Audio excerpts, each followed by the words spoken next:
Assalamualaikum warahmatullahi wabarakatuh.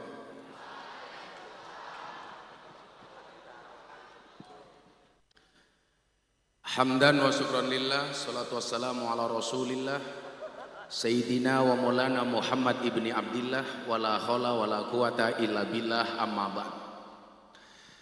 Yang saya muliakan dan yang saya hormati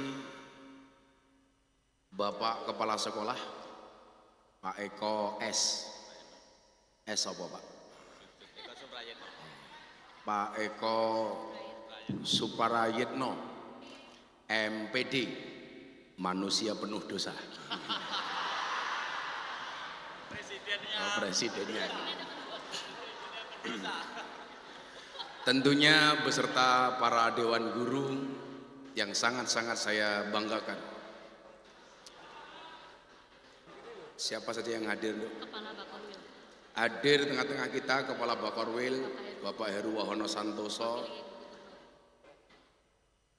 Kepala Dispora Bapak Suwata MSI, Kesbangpol, Forkompicam, dan seluruh tamu undangan yang berbahagia. Anak-anak sekalian, siswa dan siswi SMK Negeri 1 Bendo Magetan dan beberapa perwakilan SMA SMK di Magetan yang saya cintai. Ada gajah makan semangka, makan gorengan, minumnya susu. Selamat berjumpa dengan Gus Miftah, Presiden para pendosa. Hai anak-anak SMK 1 Bendo Magetan, I love you.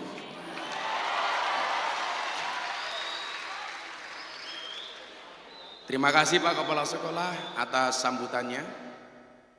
Sebenarnya saya masih agak lemah Pak, karena saya 10 hari kemarin sakit. Tapi saya paksakan untuk bisa tetap berangkat, karena saya meyakini ini adalah acara yang baik dan ketemu dengan orang-orang yang baik. Saya punya prinsip, bersedih dengan orang yang tepat lebih baik daripada berbahagia dengan orang yang salah.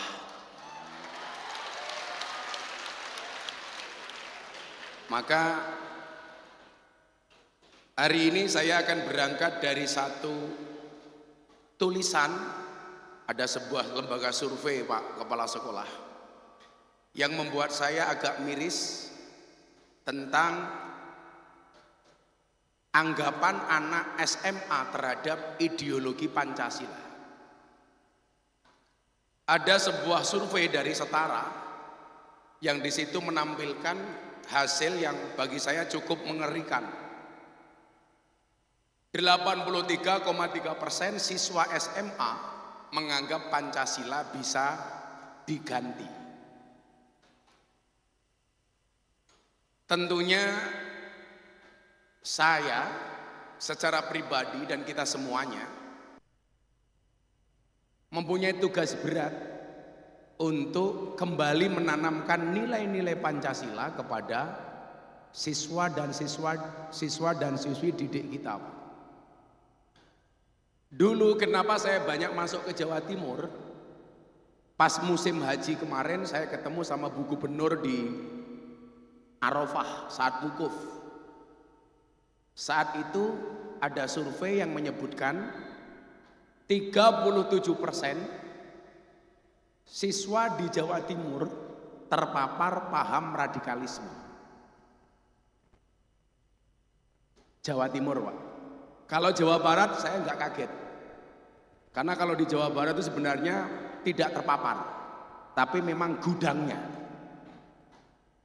Tapi yang membuat saya miris adalah Jawa Timur, yang dikenal sebagai daerah santri, yang santri itu selalu saja punya slogannya Mbah Hasyim Asy'ari, hubbul waton minal iman. Kalau Pak Kepala Sekolah mungkin hubbul wadon minal iman.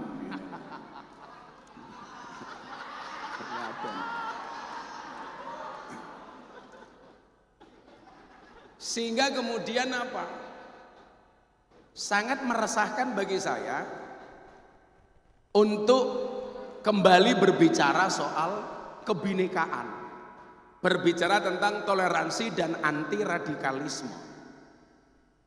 Terakhir saya ketemu dengan Bapak Presiden kemarin tanggal 3 April di Jakarta saat saya diundang untuk menjadi imam sholat duhur dan tausiah di acara forum silaturahim ketua umum partai politik bulan puasa tanggal 3 April. Hari itu mohon maaf Pak Eko, Indonesia dalam genggaman saya, pimpinan Indonesia saya ambil alih selama 5 menit. Kenapa? Karena saya imam sholatnya Pak Jokowi.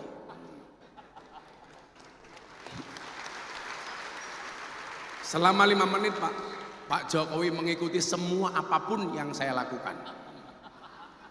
Saya mau sholat, saya tengok ke belakang, saya sampaikan, tolong rapatkan dan luruskan sopnya. Pak Jokowi jawab, siap Gus, bagus, saya bilang gitu. Akhirnya saya takbir, Pak Jokowi ikut takbir, saya rukuk, Pak Jokowi ikut rukuk, saya sujud, Pak Jokowi ikut sujud, saya salam, Pak Jokowi ikut salam. Selesai sholat saya bilang, cie mana cie. Mungkin kalau Pak Jokowi mau jawab langsung dia teriak, cuaks.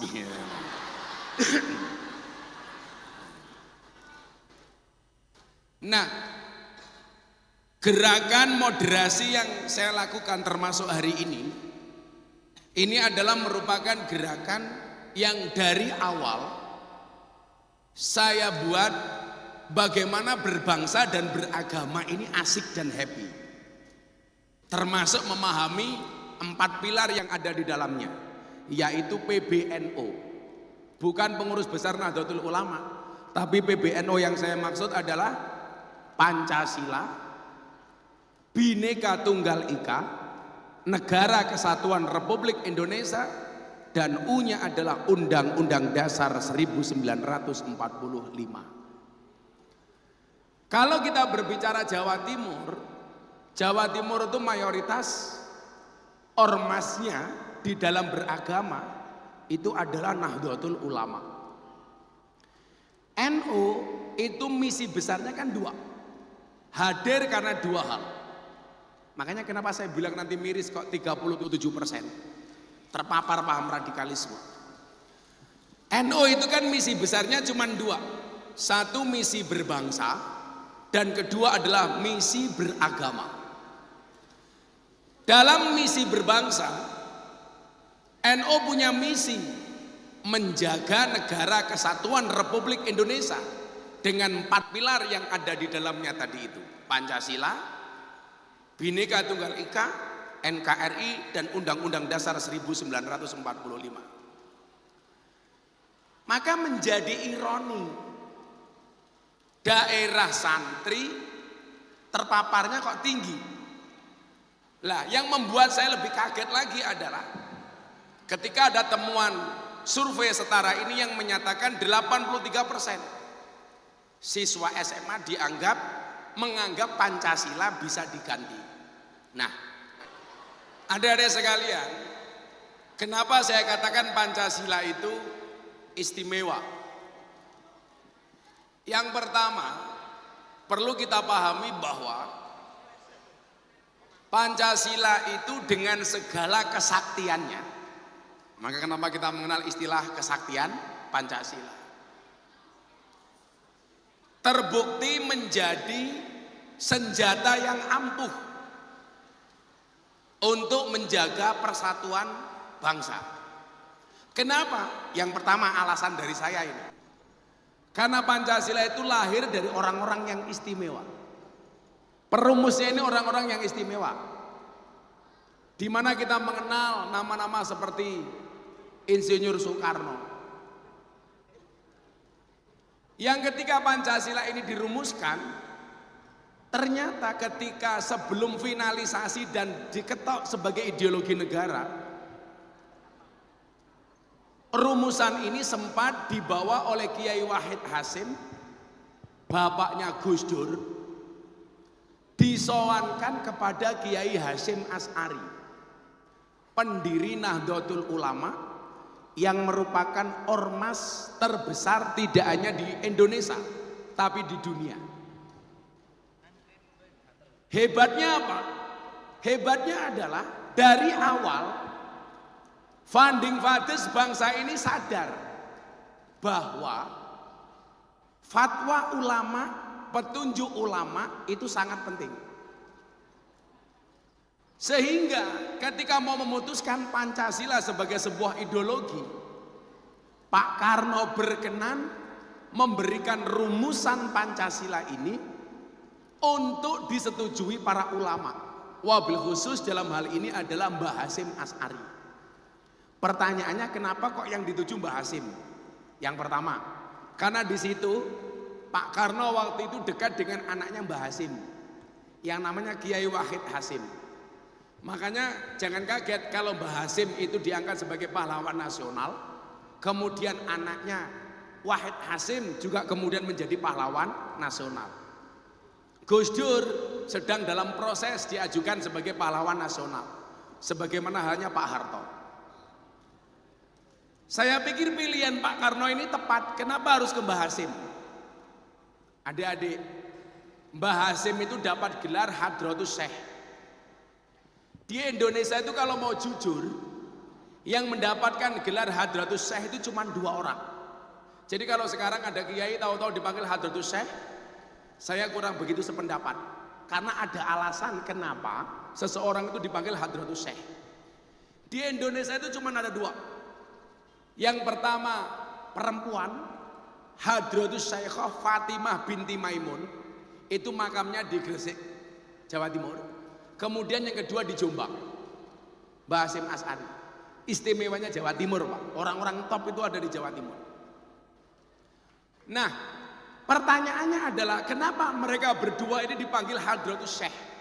Jawabannya adalah karena Mbah Hasyim itu orang yang hafal dengan ratusan ribu hadis.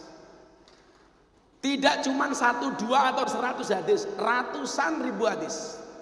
Bahkan ada pendapat yang mengatakan kenapa Mbah Hasyim itu dipanggil Hadratus Syekh?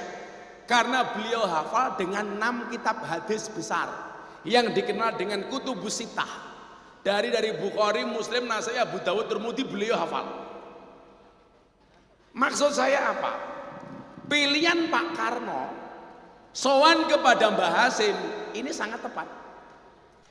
Kenapa? Yang pertama alasannya, karena Pak Karno sadar bahwa mayoritas bangsa ini beragama Islam. Hari ini kalau nggak salah sekitar 85% orang Indonesia itu beragama Islam. Sisanya 15% ada Kristen, Katolik, Hindu, Buddha, Konghucu. Kenapa pilihannya ke Mbah Hasyim tepat? Karena Islamnya Mbah Hasyim sebagai pendiri Nahdlatul Ulama adalah Islam yang wasatiyah. Apa itu Islam wasatiyah? Islam yang moderat, tidak ekstrim kanan, tidak ekstrim kiri. Artinya apa? Beragamanya itu asik, tidak gampang mengkafirkan, tidak gampang menyalahkan, tidak gampang menyesatkan. Harapan Bung Karno apa? Harapannya adalah kalau ini mendapatkan persetujuan dari seorang Mbah Hasyim Asy'ari, yang Pak Karno paham bahwa orang Indonesia ini mayoritas Nahdlatul Ulama. Survei LSI tahun 2020, di situ disebutkan jumlah orang NU yang ada di Indonesia itu 49,9%. Kemudian jumlah sahabat kita Muhammadiyah ada 4,9%. Sisanya orang-orang Islam dengan ormas-ormas yang macam-macam itu. Sehingga ketika sowan kepada Mbah Hasyim akan mendeklar kepada bangsa ini bahwa bangsa Indonesia itu bangsa yang moderat, yang artinya itu sesuai dengan isi yang ada di dalam Pancasila. Nah, maka saya pikir hari ini kalau ada siswa yang menganggap Pancasila bisa diganti dengan ideologi yang lain, coba bandingkan kemampuannya dengan kemampuan Mbah Hasyim Asy'ari. Saya hitungannya itu saja deh. Kalau Anda lebih banyak hafalan dibandingkan Mbah Hasyim, saya akan menyetujui pendapat Anda Pancasila mau dirubah. Tapi hakul yakin nggak ada orang Indonesia hari ini yang kemampuannya, keilmuannya itu melebihi Mbah Hasim, Pak. Sehingga menurut saya kalau pola pikir seperti ini dibiarkan, ini mengerikan, Pak. Saya kemarin sempat dialog dengan teman-teman, 5 sila yang ada di dalam Pancasila ini apa sih yang kemudian hari ini belum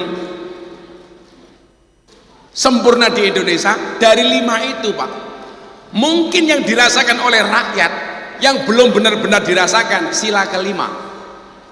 Apa isinya? Keadilan sosial bagi seluruh rakyat Indonesia. Sila 1 sampai 4 fine. Yang pertama umpamanya Pancasila 1, ketuhanan yang Maha Esa. Indonesia menjamin untuk orang beragama nggak ada perbedaan antara mayoritas dan minoritas. Dan saya menjadi orang yang senantiasa berjuang di bidang itu. Di Jogja, Kapoldanya non Islam, sahabat saya Irjen Suwondo Nainggolan. Orang-orang mempermasalahkan, gimana Gus, Jogja kan mayoritas Islam, kenapa Kapoldanya non Islam? Saya jawab, polisi yang Islam dan non Islam mendapatkan posisi yang sama untuk mendapatkan jabatan selama masuk kualifikasi, punya kemampuan, ada kapasitas. Sama halnya dulu Pak Eko, Pak Jokowi mengusulkan Pak Sigit selaku Kabar Eskrim menjadi Kapolri. Orang banyak protes, ini kan orang Kristen, kenapa jadi Kapolri yang mayoritas orang Indonesia Islam? Saya ditanya sama wartawan, jawaban saya apa waktu itu? Polri itu lembaga Kamtipmas, bukan lembaga agama. Artinya semua anggota Polri berhak untuk menjadi Kapolri selama memenuhi syarat dan ketentuan, ada kapasitas, ada kemampuan.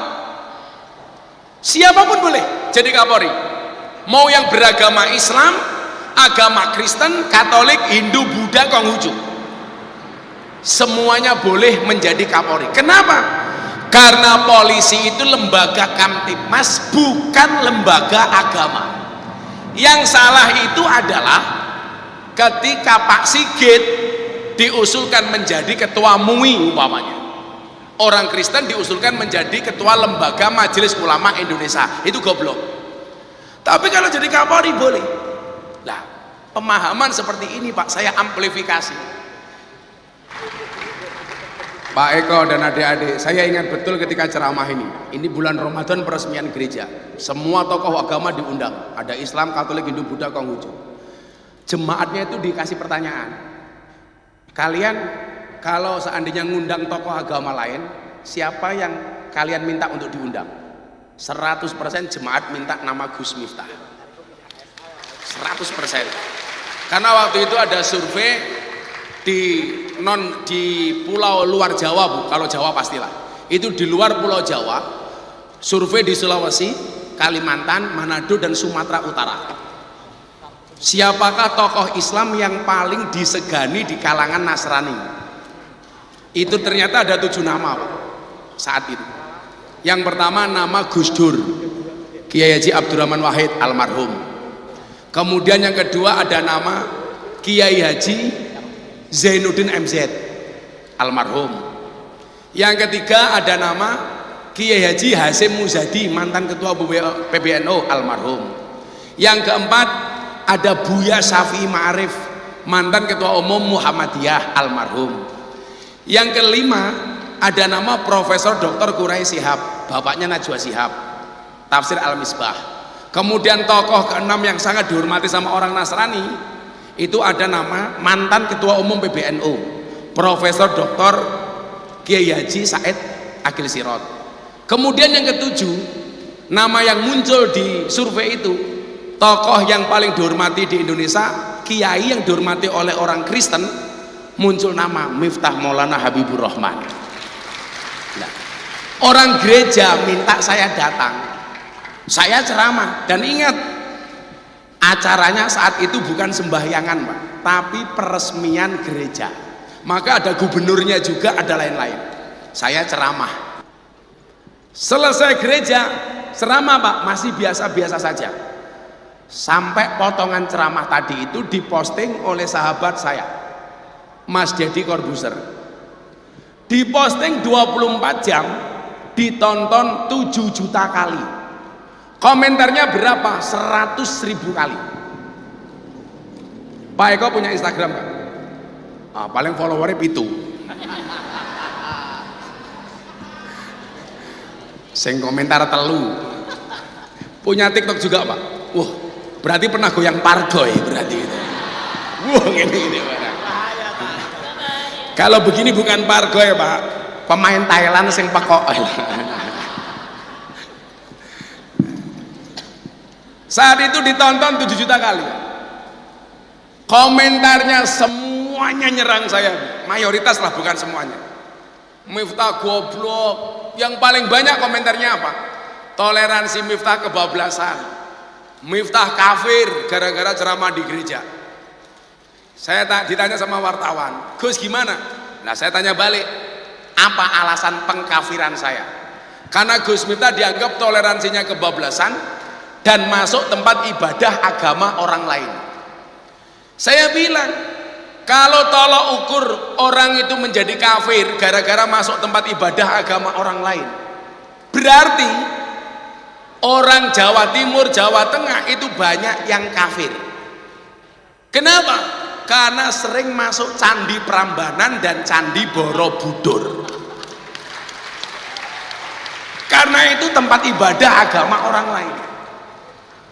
Bagaimana Gus Miftah dibilang kafir? Sakit hati? Oh enggak, silakan mereka bilang saya kafir. Miftah kafir, ramah salah, syahadat meneh, selesai Pak.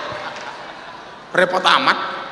Kayak saya kemarin Pak, Natal saya mengucapkan Selamat Natal bagi sahabat saya yang merayakan. Silakan rayakan Natalmu dengan sukacita dan bahagia, sebagaimana aku merayakan Idul Fitri dengan sukacita dan bahagia. Orang-orang langsung bilang Miftah Kristen. Gara-gara mengucapkan Selamat Natal, saya dibilang jadi Kristen. Saya jawab, saya nggak percaya. Kenapa? Nggak semudah itu Ferguson. Buktinya apa? Kemarin tanggal 10 November saya mengucapkan Selamat Hari Pahlawan. Saya juga tidak jadi Avenger. Saya mengucapkan Selamat Hari Ibu, saya juga tidak jadi ibu Pak. Lah ini mas-mas yang jomblo mengucapkan selamat menikah sama temennya, kamu tetap jomblo gitu loh. Enggak otomatis menikah.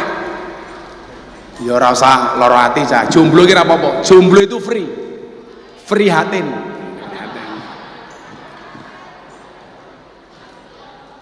Nah, maksud saya apa? Ini ada pemahaman yang salah terhadap ketuhanan yang Maha Esa. Negara menjamin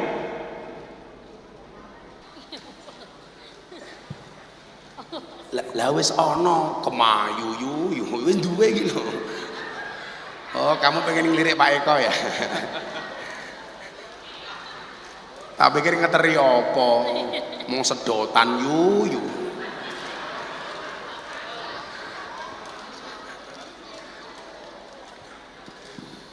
Nah, adik-adik sekalian, negara ini menjamin kebebasan beragama. Pemeluk agama diberikan kebebasan untuk menjalankan agama yang diyakini dan dipeluk dengan sebebas-bebasnya tanpa mendapatkan intervensi dan diskriminasi. Makanya Pak Eko itu kan ada undang-undang pendidikan. Kalau di sini ada anak non-Islam, siswa itu berhak mendapatkan pendidikan agama sesuai dengan agama yang dianutnya. Itu amanat undang-undang pendidikan. Jadi kalau ada anak Kristen di SMK 1 Bendo, siswa kita yang Kristen berhak mendapatkan pendidikan agama Kristen dengan guru Kristen. Di sini kok ada anak Konghucu, Pak Eko sebagai kepala sekolah harus memberikan fasilitas kepada anak Konghucu mendapatkan pendidikan Konghucu dengan guru Konghucu. Jangan sampai terjadi di beberapa sekolah, Pak, itu anak-anak non-Islam karena dianggap cuma sedikit pelajaran agamanya akhirnya mengikuti pendidikan agama Islam. Ini jelas tidak boleh. Ini melanggar undang-undang. Maka kemudian di sini ada survei yang menarik tadi, itu lanjutannya adalah ada sekitar 56,3% responden yang menyatakan Indonesia lebih baik menggunakan syariat Islam. Jawaban saya sederhana. Negara Indonesia itu bukan negara agama, tapi sudah sangat agamis. Indonesia itu bukan negara Islam, tapi sudah sangat Islami. Coba, Bu, saya itu kadang-kadang malu kalau pengajian. Wallah saya malu, Pak. Gara-gara apa, Pak Eko? Ada berita di Bogor tanggal 25 Desember, seorang ibu-ibu berdoa Natalan di rumahnya sendiri, kemudian apa? Didatangi, dipersekusi. Alasannya apa? Nggak dapat izin untuk beri rumahnya sebagai tempat ibadah. Muka saya tuh kayak dicakar, Bu. Sejak kapan orang berdoa harus minta izin? Kenapa saya malu? Saya itu kalau pengajian, apalagi tempatnya bukan di lapangan, di jalan, banyak nutup rumah orang. Contoh di pondok saya di Jogja, kebetulan pondok pesantren saya itu 60% warganya adalah Katolik, Pak. Saya itu malu, Pak. Kalau pengajian di tempat saya bisa datang 7.000 sampai 10.000 orang, bahkan lebih. Selatan rumah saya itu rumahnya pengurus gereja. Dia ikhlas halaman rumahnya diduduki sama jemaah saya. Muda-mudi Katolik bantu saya parkir. Anak-anak Katolik bantu istri saya masak, menyiapkan hidangan untuk jamaah pengajian saya. Demikian juga kalau saya pengajian di daerah-daerah, nutup jalan, akses jalan nasional bahkan ditutup hanya untuk menghadirkan pengajian Gus Miftah. Alangkah egoisnya kita ketika ada orang beribadah di rumahnya sendiri dipersekusi. Alasannya apa? Tidak mendapat izin. Ini negara bukan negara agama, tapi negara yang sangat menghormati agama. Sejak kapan orang mau sembahyangan harus mendapatkan izin? Di Lampung orang beribadah di gereja dipersekusi. Alasannya apa? Alasannya gerejanya izinnya belum selesai. Kalau saya, adik-adik tolong Anda paham, kalau saya pribadi, saya katakan, wahai saudara Kristen saya, silakan beribadah, silakan berangkat ke gereja. Kenapa? Karena gereja itu adalah fasilitas orang Kristen untuk menjadi soleh dengan kekristenannya. Karena kalau orang Kristennya ini soleh dan baik, orang Islamnya aman. Sebaliknya, sahabat saya Muslim, silakan Anda berangkat ke masjid. Kenapa? Karena masjid itu fasilitas untuk menjadi orang yang soleh atas keislamannya. Kalau orang Islamnya baik, orang Kristennya aman. Kalau orang Kristennya baik, orang Islamnya baik, maka Indonesia akan aman. Maka saya bilang, orang yang berbeda agama dengan kita itu bukan musuh, tapi partner dalam kebaikan. Maka nggak boleh kita persekusi kepada orang yang beragama lain. Nah, Pemahaman seperti ini Pak Eko, ini harus kita dukung. Sehingga apa? Di Indonesia itu orang beragama asik. Saya itu mengajarkan kepada anak istri saya, karena tetangga saya ini pendeta.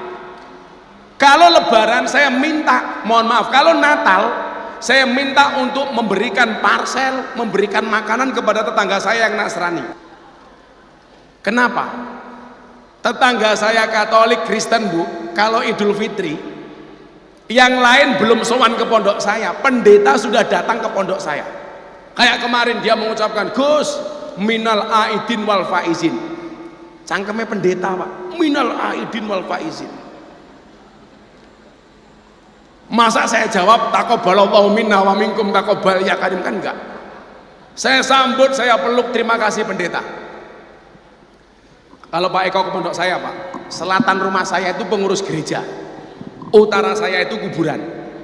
Maka subhanallah Pak, seumur hidup saya tidak pernah bertengkar dengan tetangga utara saya. Kuburan asik betul.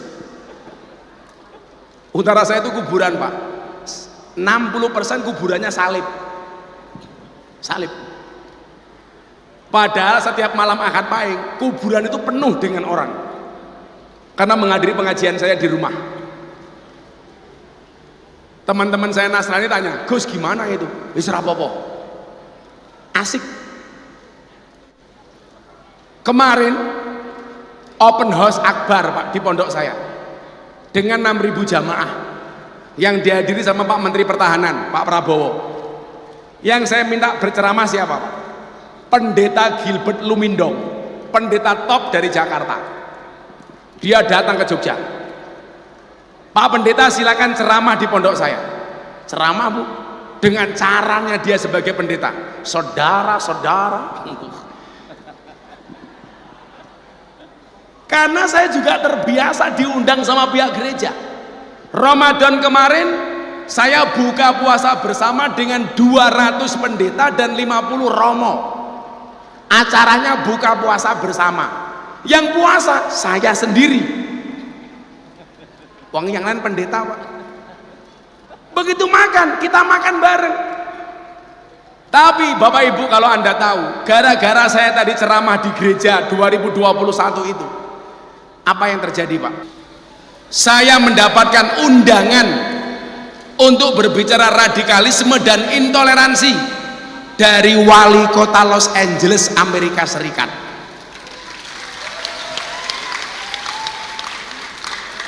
Kadang-kadang nalar saya itu nggak sampai. Nggak sampainya begini, saya itu ustadz yang paling sering memualafkan orang, tapi saya sangat dihormati di kalangan non-Islam. Pak Eko tahu berapa orang yang masuk Islam melalui Gus Miftah? 250 orang. 250 orang, termasuk nama-nama beken seperti DJ Katy Butterfly, DJ yang sangat seksi. Kalau Pak Eko lihat semaput,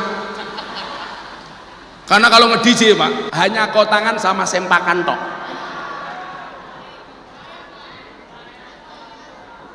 Ora bahaya tak, kuwi bahaya ning matamu, bahaya. Ikhlas napa mboten Gus? Saya jawab ikhlas, asalkan syaratnya untuk sholat ora dienggo lemek. Aku ngono Pak. Lemek modar aku. Ini ada bapak dari Surabaya. Saya dulu Pak mendapatkan julukan presiden para pendosa itu pertama kali di Doli Pak. Saya masuk Doli, untuk kesekian kalinya ada spanduk, selamat datang Gus Miftah, presiden para pendosa. Awalnya itu Pak, sampai hari ini. Bahkan kemarin saya ketemu Pak Presiden di Jakarta itu saya disalami, sama-sama presiden. Oh gagal saya. Presiden para pendosa. Rakyatnya sopo? Eko.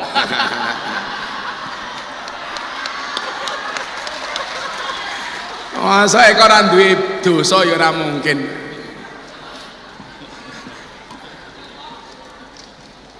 Nah, yang menarik kemarin Pak di sono itu, kan tidak semuanya PSK pulang Pak. Tidak semuanya mbak-mbaknya pulang. Lah mbak-mbaknya itu boleh beroperasi, tapi syaratnya harus sholat taraweh berjamaah terlebih dahulu. Jadi sebelum mereka dinas, mereka melaksanakan sholat taraweh berjamaah. Setelah taraweh, mereka beroperasi sampai sahur. Saya tanya, payu menunggu induk? Ya tetap payu Gus. Oleh duit ya, asal duit kok bisa? Nggih Gus, berkah Ramadan matamu ya.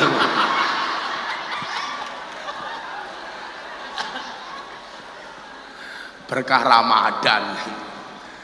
Nah, ya jadi 56% menganggap Pancasila bisa diganti dengan syariat Islam. Sekali lagi, Indonesia bukan negara Islam, sudah sangat Islami. Jadi jauhkan pikiran-pikiran dari itu, termasuk kelompok-kelompok khilafah. Itu haram hukumnya di Indonesia. Ingat, HTI itu sekarang sudah menjadi organisasi terlarang sebagaimana PKI. Ya Pak Kepala Sekolah ya. Adik-adik ingat-ingat, Hizbut Tahrir Indonesia itu sudah dinyatakan sebagai organisasi terlarang. Berarti HTI itu sama dengan PKI, sama-sama dilarang. HTI itu yang sampai hari ini masih ngeyel untuk menggantikan demokrasi dengan khilafah. Dan pikiran itu tolong kamu jauhkan dari kamu. Ini ada 56%. Kemudian apa? Sebanyak 61% responden menyatakan mereka merasa lebih nyaman jika semua siswi di sekolah menggunakan jilbab. Saya pikir begini, pakai jilbab nggak pakai jilbab itu hak asasi. Pesan saya cuma satu, kamu yang pakai jilbab jangan merasa paling suci dengan menyalahkan mereka yang tidak pakai jilbab. Betul? Kamu menggunakan jilbab atas kesadaranmu itu bagus, tapi bukan berarti kita boleh menjelekkan mereka yang tidak pakai jilbab. Contoh begini, kemarin kejadian yang paling viral terakhir ini, kebetulan dibimbing sama sahabat saya Ustadz Dery Sulaiman, yang nyopot nikob istrinya Mas Fir'aun, siapa? Firgon, kok Fir'aun?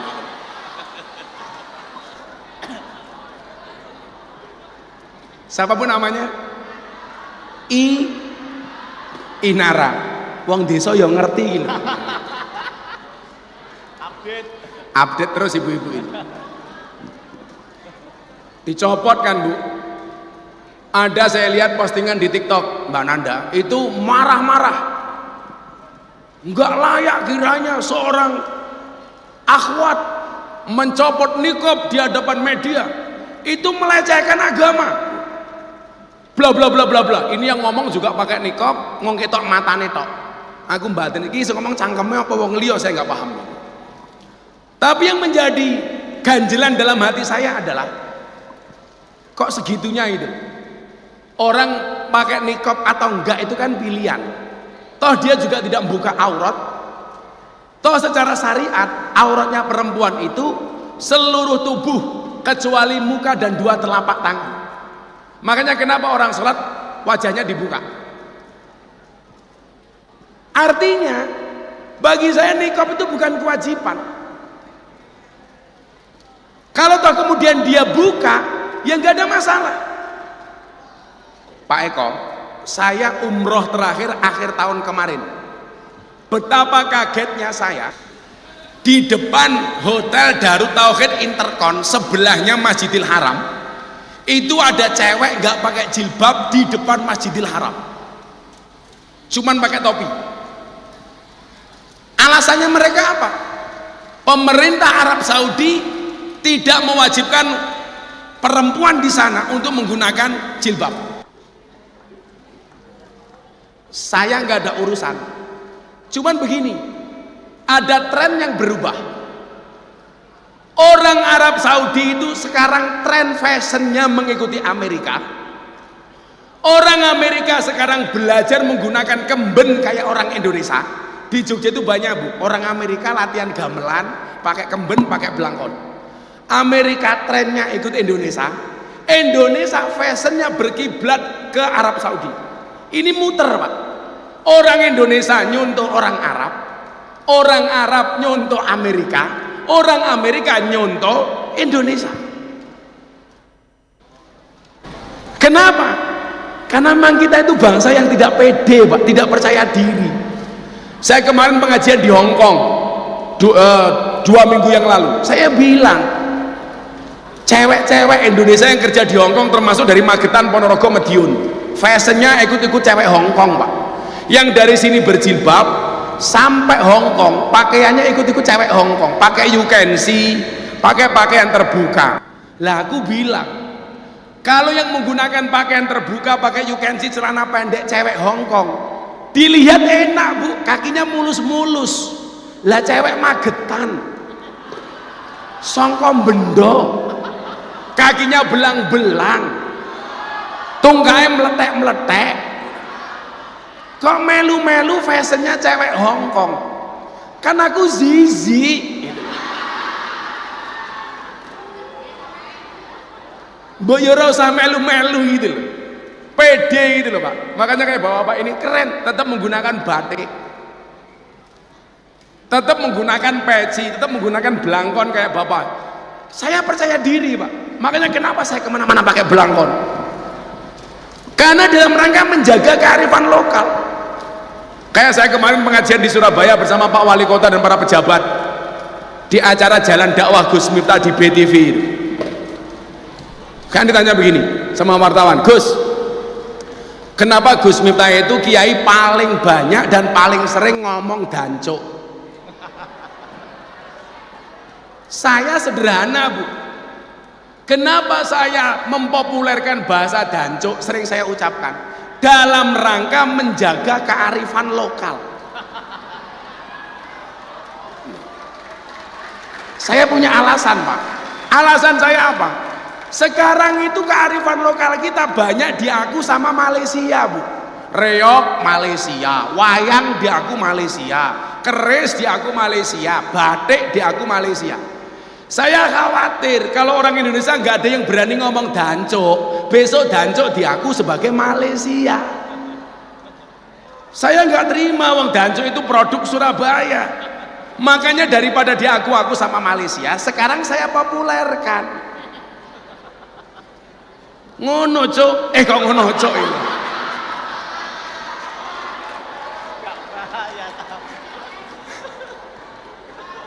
Dalam rangka menjaga kearifan lokal.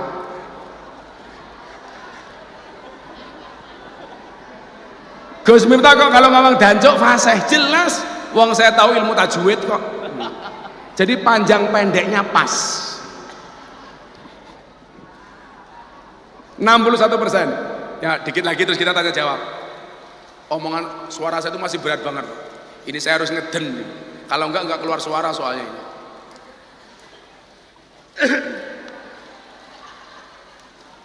61% di sekolah nyaman jika menggunakan jilbab, oke. Sedangkan 38,9% lainnya menyatakan tidak setuju. Yang nggak boleh itu adalah kayak kasus di Bantul, anak foto pakai jilbab, jilbabnya disuruh nyopot atas perintah kepala sekolahnya. Kalau itu jelas melanggar hak asasi. Kita nggak boleh memaksa orang pakai jilbab, kita juga tidak boleh memaksa siswa mencopot jilbab. Alasannya untuk foto apa itu waktu itu di Bantul, langsung dicopot kepala sekolahnya waktu itu. Kalau Pak Eko yang insya Allah wajah-wajah yang sangat toleran, karena saya yakin Pak Eko ini orang baik, maka saya berwasiat tolong Pak Eko jangan dikubur sebelum mati.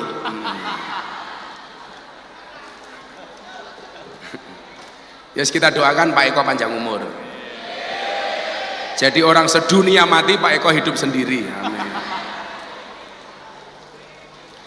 Tapi menariknya adalah ini perlu dipertahankan. Sebanyak 99,3% responden dapat menerima perbedaan keyakinan. Kayak tadi Mas Khairul Anam yang bilang beda agama fine-fine saja, itu bagus. Tepuk tangan untuk Khairul Anam.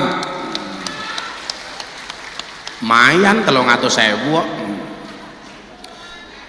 99,6% dapat menerima perbedaan etnis. 98% responden juga empati terhadap kelompok yang berbeda agama atau keyakinan.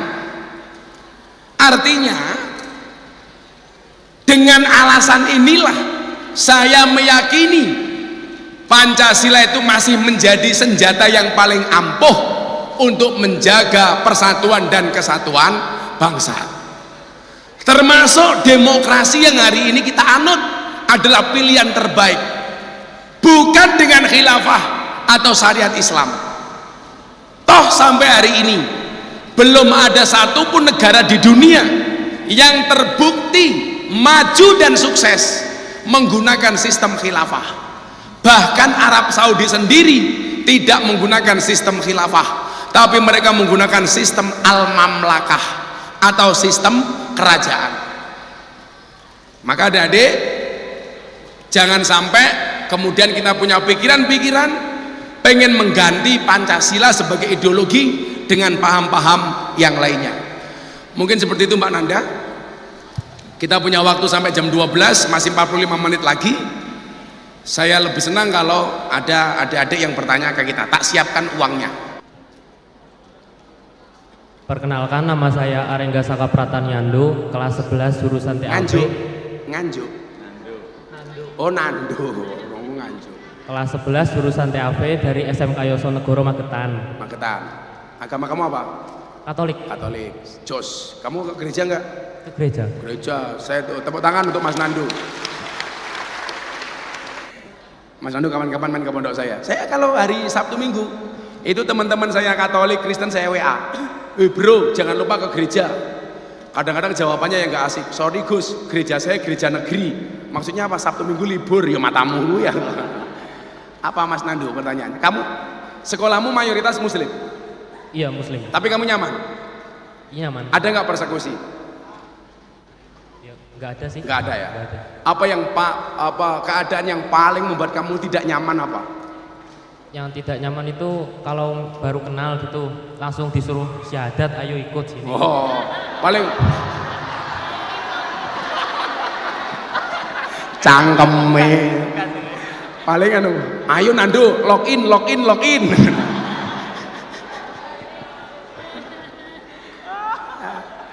Paling guyon itu ya. Kamu ada ras Cina? Ada dari bapak. Oh, bapakmu agak bau-bau Cina gitu. Iya. Orang Cina itu apa-apa bisa, yang nggak bisa cuma satu, melek. Saya kan punya banyak teman Cina, kalau ngajak foto, ayo bro foto dulu, ada syaratnya, kamu melek dulu. Kayak saya kemarin ketemu teman saya Cina Pak, di Singapura. Dia datang ke hotel saya, lebaran kemarin di Singapura. Bro, sini bro, kita ngopi, ayo bro foto. Saya bilang, kamu bangun tidur ya?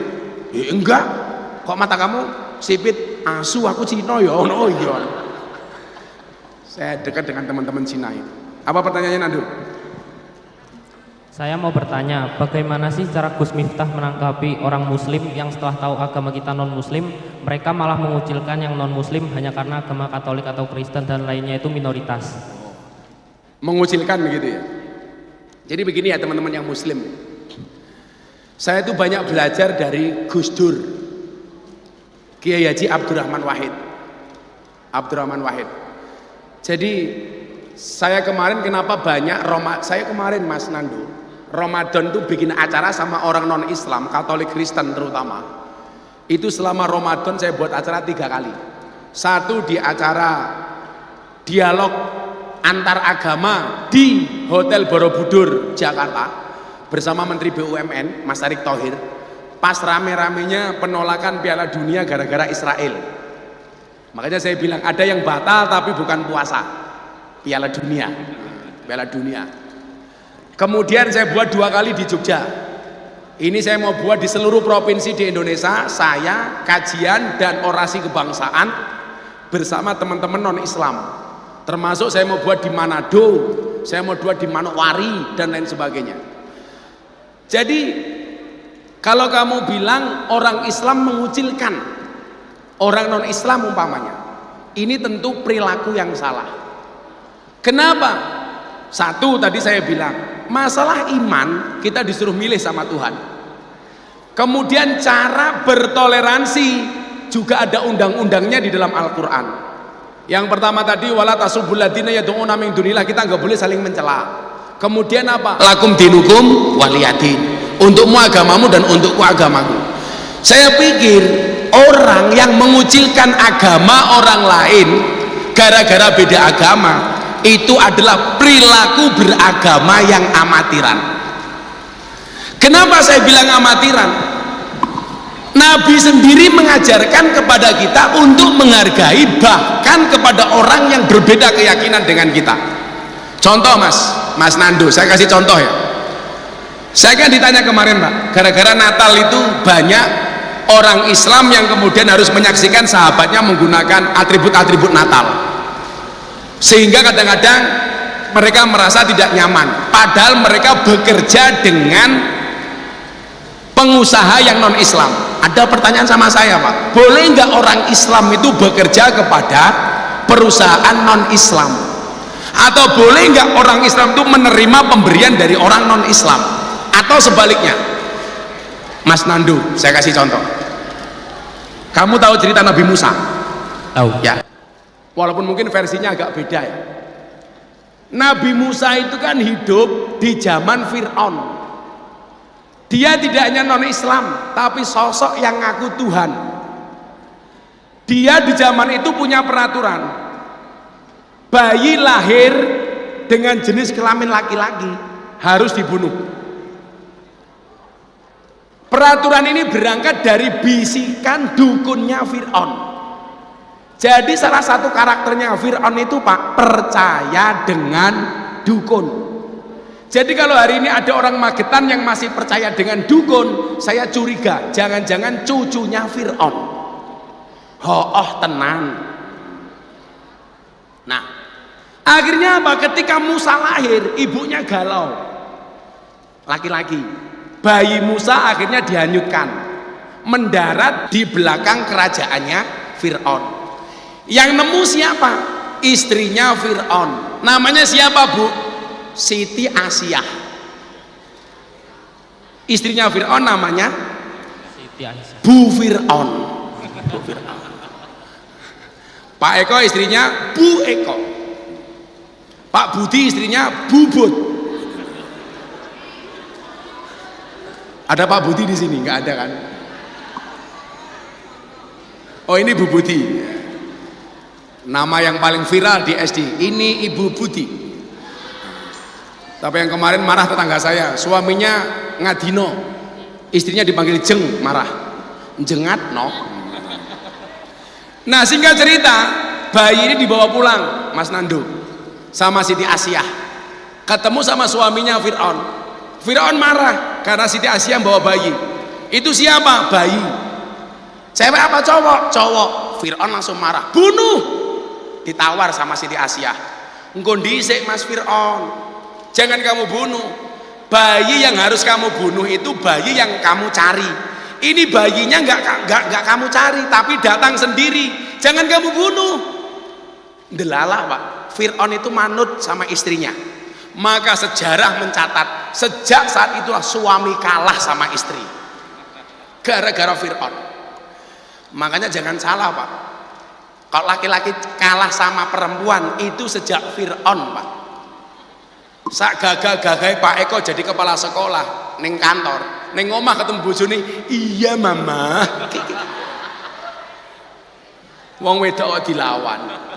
Pak Eko, perempuan tuh karakternya satu Pak, kalau disakiti nggak pernah lupa, kalau menyakiti nggak pernah ingat. Itulah perempuan Pak.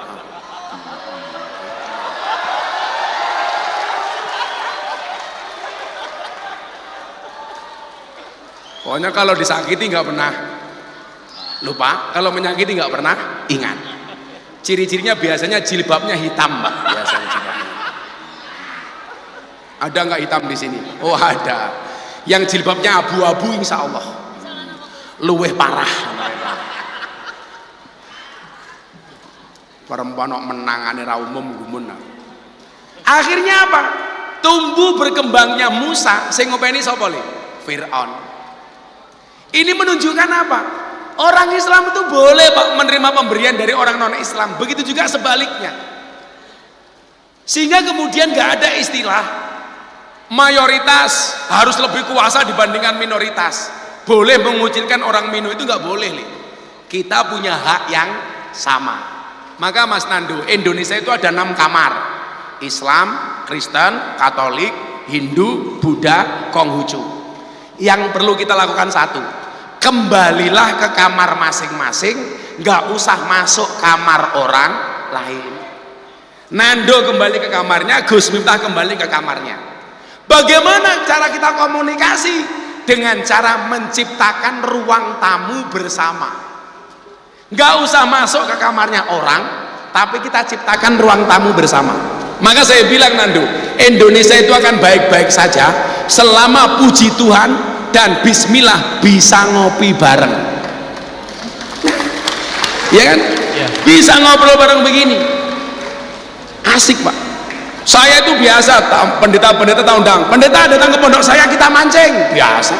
Kemarin ada pendeta dari Jakarta mancing di pondok saya. Mau masuk kolam Pak, melewati genangan air.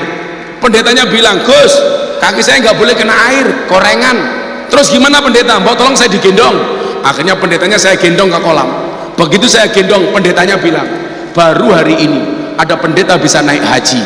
Wow, tak gendong soalnya. Akhirnya saya jengkel, pendetanya saya lempar ke air, biur. Pendeta protes, kenapa saya dilempar ke air Gus? Mohon maaf pendeta, baru hari ini ada pendeta dibaptis sama Pak Haji. Wah, asik. Semua klub malam yang saya ngaji Mas Nando, itu pemiliknya semuanya Nasrani. Semua klub malam yang saya ngaji, pemiliknya rata-rata Nasrani, dan mereka fine. Yang Muslim ngaji sama saya, yang non Islam saya minta untuk dijadikan pendeta, saya minta dijadikan romo. Asik Pak, itulah Indonesia. Terima kasih Mas Nando ya. Salam untuk teman-teman gereja dari Gus Miftah. Udah masing-masing 300.000. Nando. Makasih Nando ya. Erli. Kamu siapa kamu? Terima kasih. Ya. Davi, wis entek duitku Dav neng ndi ki mo ya. Kamu tak kasih uang untuk beli apa Davi? Mangku purel matamu mangku. Sangu KI Pak. Hah? Oh sangu kunjungan. Ya. Foto bersama sebentar, ya Guru. Kita kasih tepuk tangan boleh untuk teman-teman yang sudah bertanya.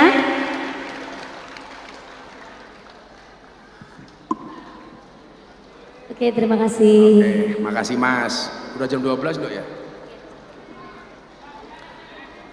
Sudah jam 12, sudah duhur. Sekali lagi terima kasih Pak Kepala Sekolah. Mudah-mudahan anak-anak kita bisa terjaga dari paham-paham radikalisme dan intoleransi dengan memahami semangat kebinekaan. Dan ini saya minta kepada Bapak Ibu guru untuk kembali menanamkan jiwa-jiwa nasionalisme kepada anak-anak kita. Pak, ini kan kita punya gor besar. Mbok ya tidak semuanya isinya iklan Pak. Multimedia, Toyota, Daihatsu, perumahan. Mbok ya di sela-sela ini Pak, saya minta ya dikasih gambar-gambar pahlawan. Siap, ada Gus. Pangeran Diponegoro, Pangeran Jenderal Sudirman. Supaya apa Pak? Anak-anak kita tidak melupakan. Saya kemarin Pak pengajian di Ponorogo tadi malam. Kamu sini, kamu hafal dengan 5 pahlawan nasional, saya kasih uang. Siapa? 1, Ultraman. Lagi telo ya aku. Nah, nyuwun sewu Pak, ini kan indah di sini. Siap, Pak Gus. Eno, dikasih. Siap. Atau di kelas-kelas kita. Jangan hanya gambar apa umpamanya, kasih gambar presiden, wakil presiden. Kelas anak-anak disuruh cari pahlawan-pahlawan yang diidolakan, pasang Pak. Sekarang pendidikan sudah tidak lagi ramah dengan sejarah bangsa Pak. Kalau dulu Pak kita belajar ada mata pelajaran apa? Pendidikan sejarah perjuangan bangsa. ada PMP, masuk dari SD ke SMP ada penataran P4, sekarang nggak ada. Dulu kita diwajibkan menghafal nama pahlawan, sekarang artinya malah artis Korea Pak, K-pop, Blackpink, Black Rupo, macam-macam itu Pak. Maka kalau saya boleh meminta ke Pak Eko, lokal-lokal kita kemudian sepis-sepis kosong mendingan untuk dipasang gambar-gambar pahlawan untuk kembali meningkatkan rasa nasionalis dan patriotisme kita. Saya pikir seperti itu Pak Eko, Bapak Ibu guru dan adik-adik sekalian. Terima kasih atas sambutannya, mudah-mudahan bermanfaat. Terima kasih. Assalamualaikum warahmatullahi wabarakatuh. Bahagia itu hukumnya wajib. Allahumma sholli ala Muhammad. Mas, Mbak, jamaah yang saya sayangi, saya hormati rahimakumullah, saking pentingnya bahagia sampai setiap azan dikumandangkan itu ada seruan dan ajakan untuk bahagia, dan itu diulang 2 kali.